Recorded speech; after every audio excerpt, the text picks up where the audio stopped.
Que faire des mômes? Que faire des mômes? Que faire des mômes? Que faire des mômes? Que faire des mômes? Que faire des mômes? Que faire des mômes? Que faire des mômes? Eric Couder. Bonjour à tous, bienvenue, c'est Eric Couder. Je suis très heureux de vous retrouver pour un nouveau numéro de Que faire des mômes, votre rendez-vous 100% famille à écouter chaque semaine à la radio et en podcast sur quefairedesmômes.fr. Au sommaire aujourd'hui dans votre rubrique Allô parlons jeunesse, je téléphonerai à Florie Desvoisières, fondatrice de Tuk Tuk Magazine, le premier magazine citoyen destiné aux enfants de 1 à 4 ans aux éditions Hippopo. Dans la rubrique À vos agendas, nous découvrirons la bande-annonce du film Manu à l'école des Goélandes et je recevrai Johanel Stradman pour le spectacle Vent debout qui se jouera au théâtre Artéphile pendant le Festival d'Avignon. Et en dernière partie d'émission, un événement, je reçois Cécile Dionga pour son One Woman Show presque célèbre dans lequel elle triomphe en ce moment en Avignon au théâtre Épicène à 20h30 et en tournée en France, en Belgique et en Suisse. À présent, comme chaque semaine et en partenariat avec l'ONG CNRJ, Allô parlons jeunesse. Que faire des mômes? L'ONG CNRJ est l'organisation non gouvernementale des cercles nationaux de réflexion sur la jeunesse. L'ONG CNRJ possède un statut consultatif spécial auprès de l'ONU et est présente dans plus de 20 pays dans le monde. L'ONG CNRJ est construite par des citoyens sans argent des États, elle est donc indépendante. Elle travaille à permettre à la jeunesse de mieux prendre sa place dans le monde. N'hésitez pas à aider l'ONG CNRJ à aider la jeunesse sur www.cnrj.org. L'ONG CNRJ vous présente l'invité jeunesse. J'appelle à présent Florie Desvoisières. Allô? Oui, bonjour Florie Desvoisières. Oui. Oui, c'est Eric Couder de l'émission Que faire des mômes. Bonjour Eric. Bonjour, enchanté. Alors vous êtes fondatrice de Tuk Tuk Magazine, le premier magazine citoyen destiné aux enfants de 1 à 4 ans, aux éditions Hippopo. Alors parlez-nous de ce magazine, quel en est le concept? Le magazine Tuk Tuk, c'est un magazine qui est trimestriel, qui est destiné aux enfants de moins de 4 ans. Et notre objectif, de sensibiliser les enfants à la culture française et à la découverte du monde. Donc le but de Tuk Tuk Magazine est d'introduire auprès des tout-petits les valeurs fortes que sont la solidarité, le respect des différences et la protection de l'environnement. Ça, c'est important. Oui, alors je pense qu'effectivement, aujourd'hui, on ne peut pas occulter toute la partie qui est environnementale. Et en fait, Tuk Tuk, c'est venu un petit peu des valeurs que je voulais donner, que je voulais vraiment donner à mon enfant donc, et au magazine. Et effectivement, en fait, l'écologie, c'est pour moi aujourd'hui primordial. Comment vous est venue alors cette idée de magazine et pourquoi? Alors en fait, je suis devenue maman il y a à peu près 2 ans et je pense que comme beaucoup d'autres femmes et aussi sûrement d'autres papas, ça a un petit peu changé toute ma vie. Je ne viens pas du monde de l'édition puisque à la base, je viens du monde du vin. Mais en fait, il y a eu tout un changement finalement, tout un changement dans ma vie. Je me suis vraiment posé des questions. Voilà, qu'est-ce que je vais apporter à mon enfant? Qu'est-ce que j'ai envie de lui transmettre? Je réside en fait à l'étranger. Mon mari est aussi de double nationalité franco-portugaise. Et donc, mon fils est franco-portugais et est élevé en Corée du Sud, dans une école coréenne. Donc, il y avait un petit peu toutes les notions un petit peu culturelles. Et voilà, et les valeurs que je voulais amener à mon enfant. Ça passe effectivement par un magazine. Pour moi, la lecture est aussi importante. On va dire que dans l'offre qu'il y a quand même une grosse offre pour les magazines. C'était pas exactement ce que je voulais transmettre, voilà. À quelle fréquence est proposé le magazine? Alors c'est un trimestriel, oui. Donc tous les 3 mois, donc ce sera septembre, décembre, mars et juin. Alors parlons à présent du contenu. Quels sont les sujets que vous traitez? Chaque magazine en fait a un thème. Donc par exemple ce premier magazine qui sortira en septembre va parler de la Bretagne et de la Corée du Sud. Tout ce qui est activité, histoire, reportage seront autour de ces 2 thèmes. Et bien sûr, sans oublier une partie écologique. Donc, il y aura une histoire aussi qui est spécialement dédiée à la citoyenneté. Oui. Mais donc, on va retrouver plusieurs histoires, des longues histoires, des histoires un petit peu plus courtes, des histoires à trous. On retrouve aussi en fait des jeux, un reportage animalier, du yoga, des bricolages, une recette. Et on a aussi un dossier parent à l'intérieur avec, cette fois-ci, en fait, on va parler justement de l'éducation en Corée et les différences culturelles sur l'éducation entre la Corée et la France. Justement, je voudrais, puisque je vous ai en ligne ce matin, je voulais savoir quoi ressemble la jeunesse en Corée? À quoi ressemble la vie des enfants là-bas? Alors, écoutez, la vie des enfants en Corée, déjà, l'enfant est plutôt roi en Corée. Oui, C'est vraiment le centre de la famille, comme aussi dans beaucoup de pays d'Asie. C'est plutôt des enfants qui, après à l'école, travaillent beaucoup. Ils sont très axés sur l'éducation, sur les résultats scolaires. Nous, c'est vrai qu'on va peut-être plus aller en France sur le développement personnel et en Corée un petit peu plus sur le résultat. Voilà. Après, c'est des petits enfants comme partout dans le monde, oui. mais c'est vrai qu'ils sont beaucoup plus poussés avec des cours particuliers, voilà, des choses comme ça. Florie Deswasières, avez-vous quelque chose à rajouter? Oh, j'en aurais plein des petites choses à rajouter. Allez-y. Donc, ce qui est important aussi, nous, donc, dans le magazine, c'est qu'on souhaitait vraiment, on a toujours ce respect de l'environnement. Je souhaitais préciser que le magazine donc, est imprimé donc, en France et il est aussi au co-conçu. Donc voilà, pour nous, c'était quelque chose d'important. Le magazine, donc, comme j'ai dit, aussi en version numérique pour les personnes qui ne peuvent pas avoir accès. Et pour l'instant, donc, le magazine, il n'est pas prévu d'être trouvé en kiosque. Il sera uniquement sur abonnement. Aussi parce que quand on vend un magazine en kiosque, il y a beaucoup de retours et donc voilà, pour une raison écologique, pour l'instant, il ne sera pas non plus vendu en kiosque. Très bien. En tout cas, je vous remercie. Peut-être plus tard dans certaines librairies indépendantes. Plus tard. Très bien. Je vous remercie, Florie Deswasières. Merci beaucoup. Merci beaucoup. Bonne journée. Au revoir. Alors, si vous souhaitez des renseignements complémentaires, rendez-vous sur quefairedesmoms.fr. Vous trouverez un lien vers Tuk Tuk Magazine dans le podcast de cette émission. Que faire des mômes, votre rendez-vous 100% famille continue juste après une courte pause. À tout de suite. Que faire des mômes? Vous écoutez Que faire des mômes, votre rendez-vous 100% famille, c'est Eric Couder. À présent, votre rubrique à vos agendas. Que faire des mômes? Cinéma, cette semaine, je vous propose de découvrir la bande-annonce de Manu à l'école des Goélands, un film réalisé par Andrea Bloch et Christian Haas, avec les voix de Vincent De Dienne, Camilla Jordana et Joss Keaton, un film en salle depuis le 3 juillet. Manu, c'est le prénom d'un bébé martinet orphelin, il est recueilli par des parents goélands qui vont l'élever comme leur propre fils. Mais un jour, la vie les rattrape et les autres goélands le rejettent. Courageux comme ses parents et astucieux comme les martinets, Manu va essayer de rapprocher les deux clans qui a priori n'ont rien pour s'entendre. Une histoire qui nous rappelle un peu celle de Mowgli entre autres. Découvrons ensemble la bande-annonce. Je suis un goéland. Je crois pas, non. Corps fin et fuselé, ailes effilées, t'es un martinet. Mais j'ai été élevé par des goélands. D'où viens-tu? Apprends-lui à être l'un des nôtres. Il tient même pas sur ses pattes. Viens avec nous, viens, allez, viens. C'est incroyable. On vole ensemble, on ne fait qu'un. C'est vraiment magique. Les martinets devraient rester de leur côté du rocher. C'est ton fils. Tout le monde m'interroge sur sa présence dans le groupe. Mais vous êtes ma famille. Ils ne pourront jamais lui pardonner d'être un martinet. Arrête! Ne plus savoir où est sa place, ça arrive même aux meilleurs. Et confiance en toi, Manu. Une tempête se prépare. Mais les goélands s'apprêtent à migrer. Vous ne pouvez pas partir. Qu'est-ce que tu en sais? L'instinct du martinet. On peut changer nos habitudes. On est tous des oiseaux. Je suis un martinet. Manu à l'école des Goélands, un film à voir en famille au cinéma. Je reçois à présent Yoannel Stradman. Bonjour Yoannel Stradman. Bonjour. Alors vous êtes à l'origine avec Pierre-Yves Guinet de la compagnie des Fourmis dans la Lanterne et avez coécrit et interprété Vent debout. Avant de parler de votre spectacle Vent debout qui se jouera à Artéfil dans le cadre du Festival d'Avignon jusqu'au 27 juillet à 10h15, quelques mots sur la compagnie des Fourmis dans la Lanterne. Donc c'est une compagnie qu'on a créée en 2012. Alors on s'est rencontrés à l'époque. Pierre-Yves était régisseur lumière et moi j'étais circassienne, donc je faisais du cirque. Oui. Et on était tous les deux en train de se reconvertir dans le milieu de la marionnette.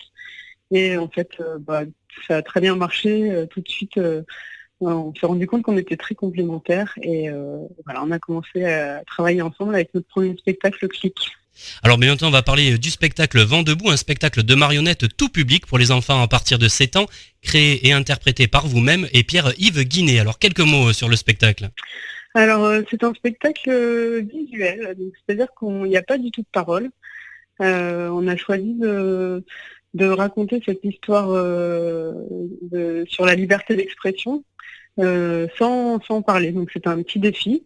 Et puis surtout l'enjeu c'était de pouvoir parler aussi bien de ce sujet à des adultes qu'à des enfants, qu'à des non-voyants. Voilà. En fait chacun est libre de se raconter son histoire à son échelle. Et on a choisi d'utiliser pour ça la poésie de l'image. Oui. Alors quelle est l'histoire du spectacle ? Alors donc c'est une petite fille qui vit dans un monde tout blanc.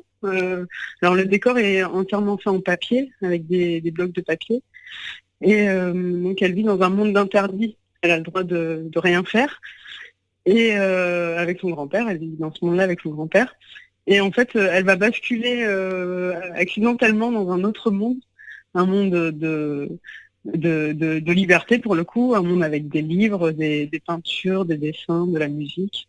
Et voilà, on se demandait un petit peu une petite fille qui a été privée de liberté d'expression et qui découvre tout ça, qu'est-ce que ça pourrait susciter chez elle. Pourquoi cette envie de faire justement ce spectacle visuel et sans parole ?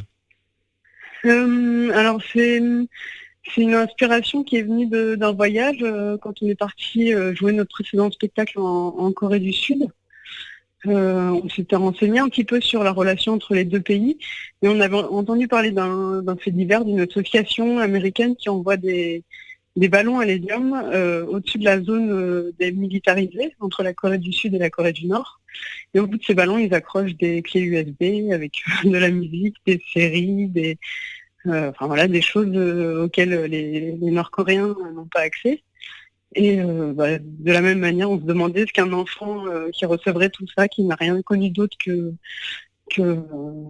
la musique du régime nord-coréen, que les chaînes de télévision de là-bas, voilà, ce que l'ouverture sur le monde pourrait susciter chez lui, quelle curiosité, quelle envie de découvrir. Alors c'est un spectacle à partir de 7 ans, mais on est d'accord que c'est pour toute la famille, hein. Également pour les parents et les grands-parents. C'est familial ? Oui, alors c'est familial et puis surtout vu que chacun se raconte l'histoire à son niveau, ce qui est super après c'est que on peut en rediscuter ensemble et puis nous on distribue ce qu'on appelle un carnet du spectateur où on donne un petit peu les clés de pourquoi et comment on a écrit ce spectacle et du coup ça permet après le spectacle d'en rediscuter et puis de voir que tout le monde n'a pas forcément compris les choses de la même manière et voilà, de repartager ce moment encore après le spectacle. Donc 7 ans, c'est parfait. Merci Yoannelle Stradman, merci beaucoup. Merci. Vent debout, un spectacle pour les enfants à partir de 7 ans à découvrir à Artéfil dans le cadre du Festival d'Avignon jusqu'au 27 juillet à 10h15. À présent, c'est votre rubrique livre. Que faire des mômes ? J'ai choisi aujourd'hui de vous parler du livre « Un enseignement personnalisé et communautaire » de Pierre Faure aux éditions Artege. Pierre Faure, qui a vécu de 1904 à 1988, était un prêtre jésuite et a été chargé d'enseignement à l'Institut catholique de Paris. Il est le fondateur du Centre d'études pédagogiques et de la revue Pédagogie, ainsi que de plusieurs centres de formation pédagogique en France et à l'étranger. Sa recherche et ses réalisations s'inspirent pour beaucoup de la pensée de Maria Montessori, qui n'a pas souhaité que l'école soit une école de vie pour ses élèves, ses maîtres, ses parents, que chacun y trouve développement à sa mesure et préparation à son avenir, que les jeunes y apprennent à tout âge à prendre en main leur travail, en être conscients et responsables. C'est le succès de la vie comme le succès scolaire qui sont en jeu. À partir de réalisations expérimentées en France et dans d'autres pays, cet ouvrage en étudie et en donne les conditions. Un enseignement personnalisé et communautaire, une pédagogie pour l'école inspirée de Montessori aux éditions Artege. Que faire des mômes, votre rendez-vous 100% famille continue juste après une courte pause. À tout de suite. Que faire des mômes ? Vous écoutez Que faire des mômes, c'est Eric Couder. À présent, c'est votre rubrique invité. Que faire des mômes ? Elle ose tout, musique, danse, vanne, le tout bien balancé pour un show drôle et rythmé que vous n'êtes pas prêt d'oublier. Elle triomphe sur scène dans son One Woman Show, presque célèbre. Cécile Djonga est mon invitée d'honneur. Je me présente, je m'appelle Cécile Djonga Landolan Sango. Du côté de mon père. Moi je fais partie de la minorité, je viens d'un pays qui est clairement en voie de développement, c'est la guerre civile entre deux tribus, il n'y a pas toujours de gouvernement, donc vraiment c'est pas facile quand on vient de Belgique. Hey Jason, rapportez une bière pour papa. Et but.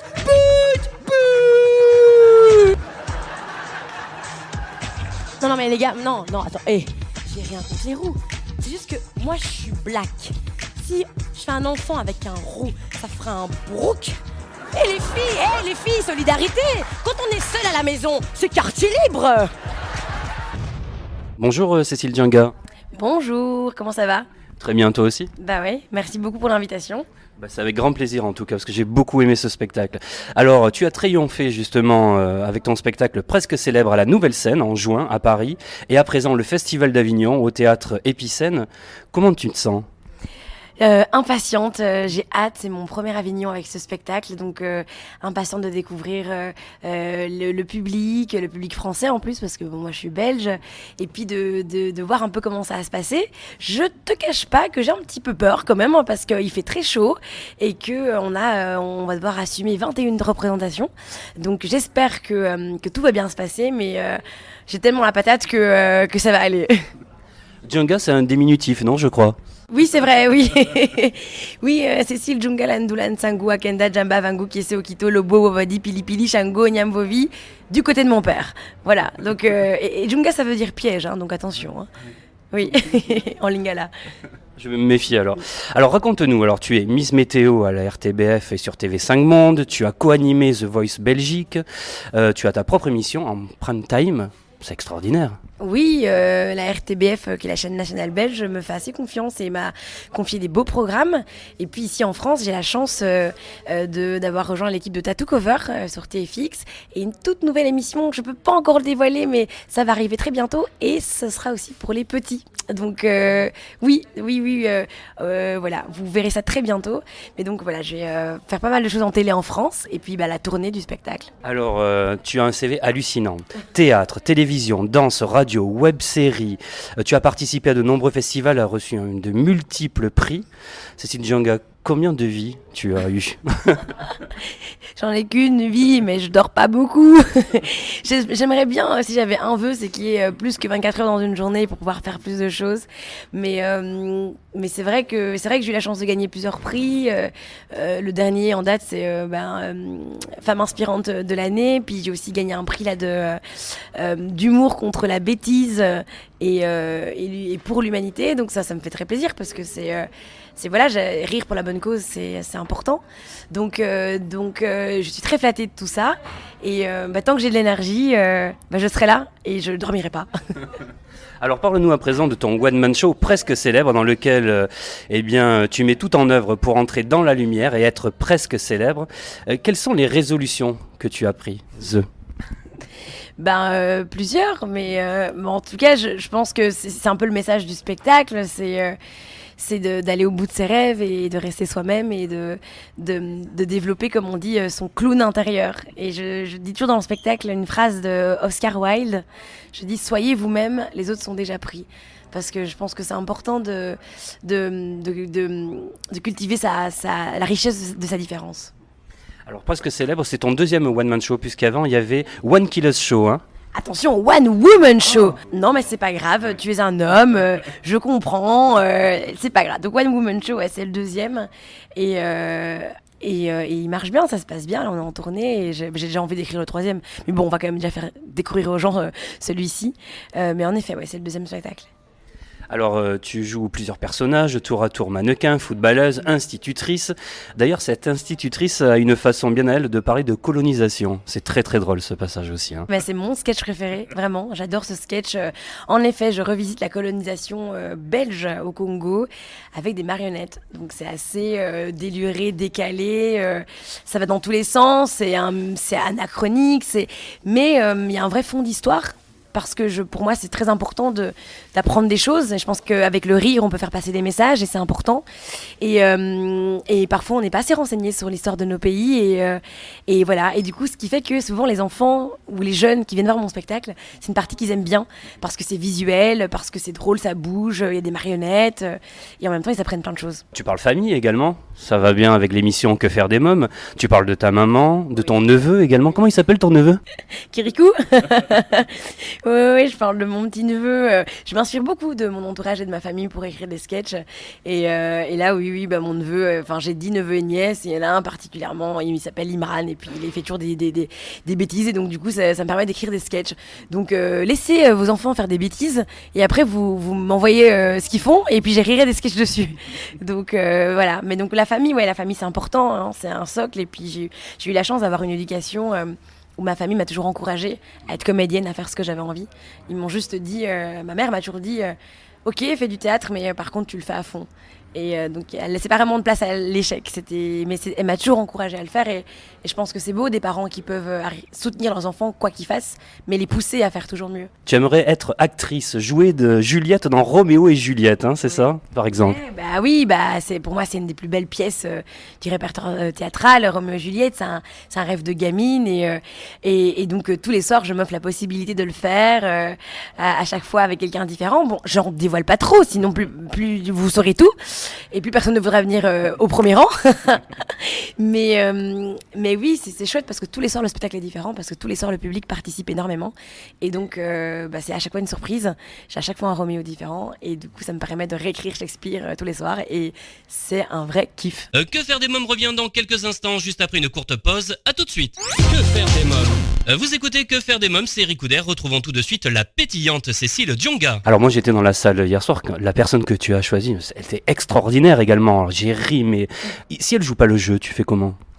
Eh bien, ne me porte pas la poisse parce que ça ne m'est jamais arrivé jusqu'à présent. En fait, au début du spectacle, j'ai 30 secondes pour scanner la salle. Bon, je te donne un petit tuyau, et je scanne la salle et j'essaie de regarder les gens qui ont un regard bienveillant, qui ont envie de rire. Et ça se sent très vite, les gens qui sont simples, qui ont envie de rire et qui sont là pour se marrer, qui sont détendus. Donc et jusqu'à présent, je touche du bois, j'ai toujours bien choisi mes cibles.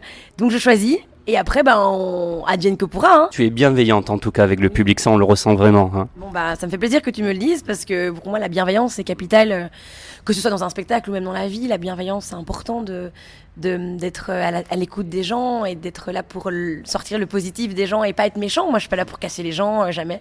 Donc et puis j'adore mon public. Tu crois pas au prince charmant non plus, tout ça tu y crois pas hein. Plus. J'y ai cru petite, j'y ai cru un petit peu, puis après regarde, on voit les hommes d'aujourd'hui, est-ce qu'ils ont encore des longs cheveux et des pantalons moulants et des chevaux? Non, c'est fini tout ça. Mais je ne crois pas au prince charmant comme je ne crois pas non plus à la femme parfaite. Donc justement, c'est beau on est juste des humains, des êtres humains et voilà, il n'y a pas d'homme parfait qui va entretenir une femme comme on a pu nous le raconter dans les Walt Disney. Il n'y a pas de femme parfaite qui va passer ses journées à la cuisine. Enfin, moi, je conçois plus ça comme ça, donc voilà. Quel métier aurais-tu pu faire si tu n'avais pas fait carrière dans le spectacle? Et j'adore les gamins, vraiment. Je dis pas ça parce que c'est que faire des mômes, mais j'aime vraiment les enfants et je pense que j'aurais bien fait de l'animation ou éducatrice avec des enfants. Je pense c'est tellement le futur, c'est tellement beau et naïf un enfant. Je pense que j'aurais bien fait ça. Ou alors, comme j'aime beaucoup manger, j'aurais peut-être ouvert un truc de resto, de la bouffe, une boucherie, j'en sais rien, une pâtisserie. Peut-être que ça aurait été dans la nourriture. En tout cas, j'ai jamais vraiment envisagé faire autre chose. Alors tu tiens la scène pendant 1h10. Hein, à un rythme effréné, on ne voit pas le temps passer. Vraiment, une fois que ça a été fini, je me suis dit oh non, c'est pas fini, je veux que ça continue. C'est quoi ton secret? La drogue. Non, c'est pas vrai. Les enfants, n'écoutez pas ça, c'est pas vrai. Mon secret. Mais tu sais quoi, on me demande très souvent cette question et je sais pas comment. J'ai l'impression d'avoir une énergie, moi, avec moi, derrière moi. Mais moi, je me sers de l'énergie du public. Pour moi, c'est une synergie. Tu parlais de bienveillance tout à l'heure, le public aussi est bienveillant, le public rit, le public est là et ça va dans les deux sens. Moi, ce qui me donne, je le renvoie instantanément et j'ai tellement envie de faire ça, de faire rire les gens, de leur faire passer un bon moment. Faire rire des gens, c'est gratifiant. Faire rire des gens pendant... Les gens souvent me disent vous savez quoi, mademoiselle, pendant 1 heure, on a oublié nos soucis, nos problèmes. Et ça, il n'y a rien qui me fait plus plaisir que ça. Donc pour ça... pour faire oublier les soucis de 100 personnes, je donne tout. Et après je suis morte, par contre. Après, je suis au bout de ma vie, par contre, après le spectacle. Mais voilà, c'est l'amour du public et l'amour de ce métier. Tu es une artiste engagée à travers l'humour et ton énorme talent. Tu fais passer des messages et ça tape, les messages. C'est des messages forts. Bah oui, mais c'est surtout un message de tolérance, parce que pour moi, aujourd'hui, il est inconcevable que le racisme continue à monter de cette manière-là. Moi, je suis d'origine congo-angolaise, donc j'ai la peau noire, et quand je vois encore ce que je peux subir et ce que surtout d'autres gens subissent aujourd'hui, moi, ça me choque très fort, ça me révolte très fort. Donc, pour moi, c'est important de prôner un message de vivre ensemble, de tolérance, d'ouverture, d'acceptation, et surtout pour la nouvelle génération, pour les jeunes, c'est les enfants qui est important. On ne pourra rien faire des vieux cons racistes, mais on peut toujours essayer d'apprendre à nos enfants qu'un être humain n'a pas de couleur et qu'il est bon de vivre ensemble et d'apprendre à être ouvert. Donc pour moi c'est très très important comme message, bien sûr. Alors être à la fois belge, black, femme et artiste, c'est compliqué ? Mais je pense que quand on cumule plus d'une discrimination, on devrait toucher des allocs. Et oui, c'est compliqué, mais c'est ce qui fait ma singularité et c'est ce que j'ai choisi. Personne m'a forcé à... Bon, j'ai pas choisi d'être une femme, mais je suis très contente. Mais j'ai choisi d'être artiste, j'ai choisi tout ça et finalement, c'est des challenges. C'est des vrais challenges tous les jours et je pense que dans la vie, dès qu'on a de l'envie et de l'ambition, c'est difficile. Dès qu'on a des rêves et qu'on veut réaliser ses rêves, ça demande des sacrifices, ça demande de l'engagement. Donc c'est normal, mais moi je pense que je suis très très heureuse de pouvoir faire ce que j'aime et j'encourage tous les gens qui ont des rêves à tout faire pour les réaliser parce que c'est beau de rêver, mais c'est encore bien de rêver les yeux ouverts, c'est encore mieux. Alors je voudrais qu'on revienne justement, on parlait de racisme, sur le buzz de cette vidéo antiraciste qui a fait le tour du monde avec plus de 2,5 millions de vues en 48 heures. Oui. Que s'est-il passé ? Eh bien écoutez, j'ai été victime de racisme à mon travail, donc en tant que Miss Météo en Belgique, une dame qui a appelé plusieurs fois pour dire que j'étais trop noire et qu'elle ne me voyait pas dans sa télévision. Alors le racisme, je l'ai toujours vécu, mais je pense que là, ça a vraiment été la goutte d'eau qui a fait déborder le vase. Et j'ai voulu faire une vidéo donc pour dénoncer le racisme. Et j'ai été dépassée par mes émotions. Et je crois que c'est une vidéo qui est assez touchante et où moi, je suis très très émue parce que je demande juste à pouvoir travailler tranquillement. Est-ce qu'on me fout de la paix et est-ce qu'on me respecte comme n'importe quel être humain. Et cette vidéo a fait le tour du monde. Beaucoup de vues en très peu d'heures. J'ai fait des interviews dans le monde entier et ça a vraiment réveillé l'opinion publique, notamment en Belgique, un débat sur la tolérance, sur l'ouverture. Ça a conscientisé les gens et les gens aussi se rendent compte de ce que ça peut être aussi de vivre du racisme. Mais moi, je parle pas que de racisme, c'est surtout de la discrimination au sens large, c'est-à-dire que c'est pareil pour des gens qui sont d'autres religions, des maghrébins, des gens qui sont roux, des gens qui sont un peu plus gros, des gens qui sont nains, enfin j'en sais rien, il y a tellement de discrimination et je pense qu'il faut prôner un vivre ensemble et qu'il faut respecter les gens et ne pas insulter les gens et encore moins sur les réseaux sociaux parce que c'est ce qui se passe, c'est la violence des réseaux sociaux et je parle souvent aux jeunes par rapport à ça, c'est que c'est très chouette les réseaux sociaux, c'est très pratique, mais c'est très dangereux aussi. Et que les insultes sur les réseaux sociaux, c'est des traînées de poudre comme ça peut détruire les gens. Donc voilà ce qui s'est passé avec ce buzz et du coup, ça a amené le fait que maintenant, je suis un peu, un porte-drapeau de cette cause-là, mais le fait de savoir que j'aide beaucoup de jeunes qui viennent vers moi, qui demandent des conseils parce qu'ils ne sont pas bien dans leur école, parce qu'ils sont discriminés et tout, ça me donne de la force pour continuer le combat. Dans quelques instants, Que faire des mômes continue toujours en compagnie de la merveilleuse Cécile Djonga. A tout de suite. Que faire des mômes ? De retour pour la suite de Que faire des mômes, des caméras de télévision à la scène, il n'y avait qu'un pas que Cécile Djonga a franchi allègrement et pour notre plus grand plaisir, Cécile Djonga est mon invitée d'honneur. Suite à ce buzz, tu as été invitée aux Nations Unies à Genève pour une conférence sur la diversité. Oui, la diversité dans les médias, parce que je pense que les médias ont un rôle très important à jouer dans la lutte contre le racisme. Je pense que les médias devraient être le reflet de la société, donc c'est-à-dire que en Belgique, moi je suis une des seules animatrices noires de la chaîne, première Miss Météo noire en 2019, c'est quand même fou, et donc il y a pas du tout de mixité, et la télé c'est beaucoup de grandes blondes aux yeux bleus, très jolies, mais toutes les Belges ne sont pas blondes aux yeux bleus, et donc ça manque un peu de diversité, et les médias doivent diversifier leurs présentateurs, mais en mettant toutes sortes de gens, des gens qui ressemblent aux gens qui regardent la télé. Et donc pour moi c'est important, et donc du coup j'ai pris part à cette conférence à l'ONU pour discuter de tout ça, et il y avait donc d'autres pays forcément, et donc chaque pays c'est différent, mais il y a des pays où c'est pire et des pays où c'est mieux, mais en tout cas l'idée c'est qu'on puisse évoluer et que chaque petit garçon ou chaque petite fille qui allume la télé puisse s'identifier aux gens qui regardent. Alors je voudrais rappeler pour nos amis auditeurs que tu es ambassadrice du Musée Royal de l'Afrique centrale, marraine du festival Afropolitane à Beaux-Arts. Tu as participé à de nombreuses campagnes en faveur de la lutte contre les discriminations. Tu as été élue personnalité panafricaine de l'année, remporté le prix de buzz de l'année au Lobby Award. Et cette année, tu le disais tout à l'heure, tu as été nominée pour le Globe Woman Inspirational Award Belgium. Et ton spectacle a été élu meilleur spectacle de l'année également 2018 par Paris Match Belgique. Ouais, c'est dingue. Je suis très très touchée de tous ces prix. C'est assez fou, hein. Mais ça me donne envie de continuer en fait. Je me dis c'est que les gens aiment bien, donc on continue. Et puis si je peux apporter du bonheur aux gens encore une fois pendant 1h30, je le fais. Si je peux réveiller des vocations chez certains, je le fais. Voilà, moi, je le fais pour ça. Je le fais pour partager des émotions et du bonheur aux gens. Donc, ces prix, ça me flatte beaucoup et j'espère être à la hauteur. En tout cas, j'ai toutes les représentations d'Avignon pour le prouver et voilà, et continuer à garder le cap avec tout ça, parce qu'il faudrait pas qu'en 2020 je reçoive le prix de la bouse de l'année, quoi.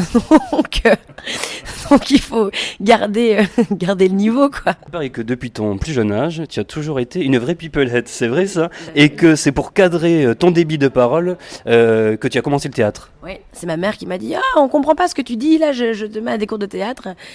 De déclamation, donc j'ai commencé avec la déclamation, diction, quoi. Donc c'était vraiment des cours assez techniques pour apprendre à déclamer des textes, etc. et articuler correctement.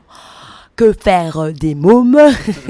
et voilà, et après c'est vraiment la passion est née, quoi. Et donc quand ma mère me disait à un moment donné, oui mais t'es un peu une saltimbanque, tout ça, tes métiers d'artiste, je disais écoute maman, c'est ta faute, hein. Si j'en suis là, c'est toi qui m'as... c'est rare que les parents mettent leurs enfants dans les métiers artistiques, mais en tout cas là ça a été le cas. Et donc voilà, j'ai commencé très tôt, 12 ans. Quelle petite fille tu étais? Bavarde, hein. Je le suis toujours un peu. Très très curieuse. Curieuse de la vie, curieuse des gens. Moi j'adore les gens, j'adore écouter parler les gens, j'adore apprendre des gens. Assez dynamique. J'ai fait les scouts moi toute ma jeunesse, donc c'est être dans la nature, vivre en communauté avec les autres, chanter, j'ai toujours chanté beaucoup, danser, une bonne vivante. Et je suis la cadette j'ai 4 grandes sœurs, donc j'ai toujours été quand même assez choyée, quand même, il faut le dire. Et j'ai toujours vécu en fratrie, donc toujours entourée. Et voilà, ma maman me dit que j'étais pas trop difficile. Apparemment, j'étais un bébé qui pleurait pas trop. Voilà, est-ce qu'elle veut dire ça pour me faire plaisir? Je ne sais pas. Mais pour la petite anecdote, quand ma maman était enceinte de moi, elle devait se faire opérer de fibrome qu'elle avait à l'utérus. Et donc elle devait se faire opérer. Et au moment de se faire opérer, le médecin lui dit mais madame, il y a un fibrome qui bouge là en fait. C'est pas possible là. Et donc en fait elle m'a gardée avec les 2 fibromes à côté. Donc en fait j'ai évolué dans un utérus où il n'y avait pas de place. Donc très vite j'ai dû me bagarrer en fait, déjà dans le ventre de ma mère, me bagarrer pour exister. Et je pense que du coup, j'ai eu ce tempérament de combative toute ma vie. Voilà. Cécile Djenga, alors tu es pétillante, talentueuse, drôle, tu danses, tu chantes à merveille, tu as une énergie folle. Est-ce que tu as pensé à rebaptiser ton spectacle « Je suis célèbre » C'est tellement mégalo. Je suis très célèbre. Non, je pense pas. Non, presque célèbre, c'est bien comme ça. Puis finalement, la célébrité, c'est pas du tout un but que je recherche. Enfin, pour moi, vivre de son métier, c'est déjà, c'est ça le succès. Pouvoir faire ce qu'on aime et donner aux gens.